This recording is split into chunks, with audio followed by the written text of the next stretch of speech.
Bonjour, bienvenue dans cette vidéo de présentation du méridien du poumon. Son nom en chinois, c'est Shu Taiyin Fei. Donc Shu, méridien de la main. Taiyin, donc le grand méridien Taiyin, donc c'est donc un méridien yin, ce méridien du poumon. Et Fei, c'est le nom donc du poumon en chinois.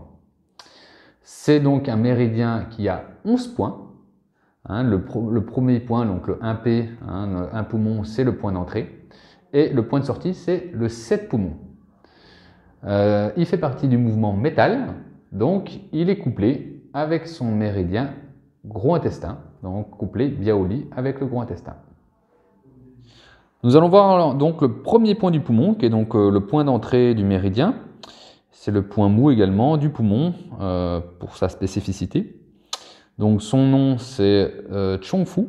C'est donc ce point d'entrée du poumon qui va se situer à Sitsun, donc du Renmai, donc de la ligne médiane, donc c'est la ligne paraxillaire. Ça, vous pouvez reprendre la vidéo sur les lignes, les repères linéaires.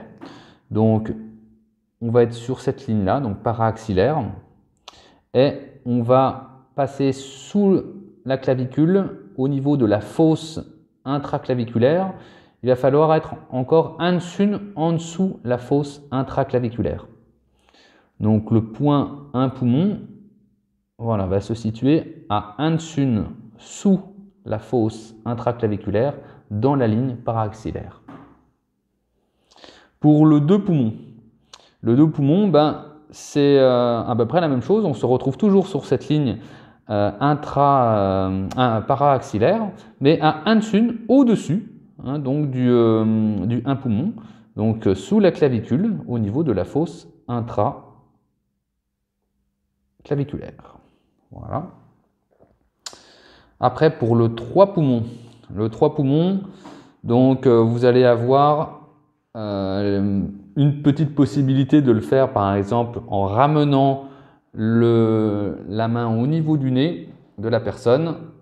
Voilà, donc on va se retrouver avec un point qui va être ici, mais il va falloir quand même contrôler parce que ce point 3 poumons, il va se situer à 3 tsun sous le pli axillaire et donc à 6 tsun au-dessus du pli du coude. Donc là, en l'occurrence, vous savez que vous avez 9 tsun, donc vous allez diviser par 3 distances égales. Donc ça ferait 3 tsun, 3 tsun et 3 tsun. Et donc le point 3 poumons, il va se situer donc 3 tsun en dessous le pli axillaire ou 6 tsun au-dessus du pli du coude. Donc il va se situer au niveau de la zone du biceps, là, biceps brachial. Le 4 poumons, il va se situer un tsun en dessous, donc du 3 poumons. Donc il va se situer donc à 5 tsun au-dessus donc du pli du coude et 4 tsun en dessous du pli axillaire. Pour le 5 poumons, donc la main de notre patiente est bien positionnée, donc la paume des mains au niveau du ciel. On est toujours sur cette face antérieure. On va avoir le tendon du biceps brachial ici, un petit peu fléchi. On va fléchir un peu le coude, on va le sentir. Donc le point va se situer face radiale. Donc la face radiale, c'est côté externe donc de notre bras. Et contre le tendon du biceps brachial, on va avoir donc le 5 poumons, qui est le point mère du méridien. Tsiétié, il s'appelle ce point. Voilà. Alors le 6P, le 6 poumons, donc conctué, vous savez que donc entre le pli du poignet et le pli du coude, vous avez 12 tsun.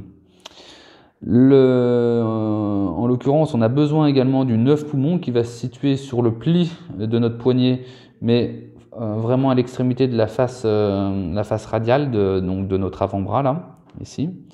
Donc sur cette ligne entre le 5 et le 9, vous allez avoir 5 tsun en dessous le 5 poumons, ou 7 tsun au-dessus du 5 poumons. On va donc avoir le 6 poumons.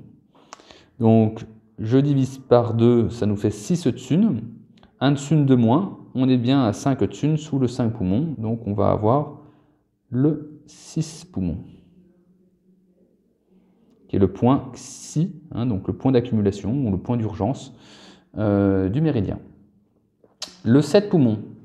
Le 7 poumons, c'est un point qui est quand même très important parce que c'est le point Luo, hein, Li Kui il s'appelle, le point Luo, puis le point de sortie également. Hein, donc c'est un point qui est quand même important sur le méridien, puis au niveau des indications, il a beaucoup de choses.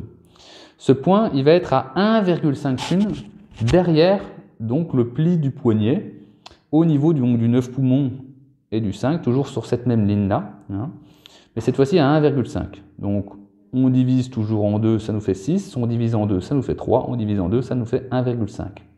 Donc le point 7 poumons, il va se situer au niveau, donc à 1,5 du pli du poignet, au niveau de la styloïde radiale. Hein, donc certains acupuncteurs vont le piquer vraiment dans cette ligne-là, d'autres acupuncteurs vont le piquer plus au niveau de la face radiale de la zone. En tout cas, voilà, ce qu'il faut retenir, c'est que c'est à 1,5 tsun donc du pli du poignet.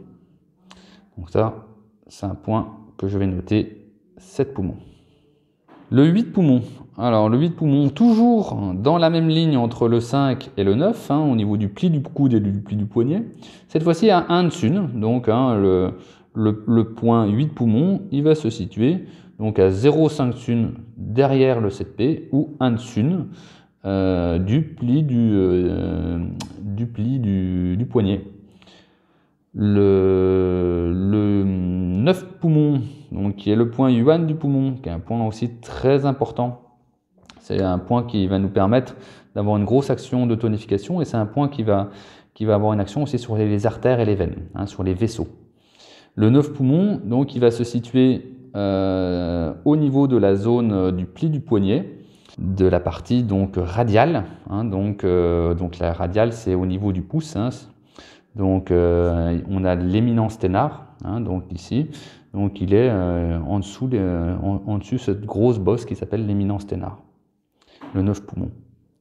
Le 10 poumons, c'est un point qui va se situer entre chair blanche et chair rouge, dans l'éminence ténare, au milieu de l'éminence ténare, contre le premier métatarsien. C'est le point de jaillissement, hein, donc le point feu du méridien, point important aussi pour le méridien. Et le 11 poumon, qui est donc dans l'angle onguéal du pouce, toujours sur cette face radiale, hein, donc et ce point-là, il va avoir une action aussi importante. C'est un point qui va avoir, c'est le point puits, hein, c'est le point bois du méridien, et c'est un point qui va être utilisé aussi en saignée parfois pour dégager la gorge, dégager les perturbations de vent-chaleur. Voilà. Donc on va le noter, 9 poumons, 10 et 11.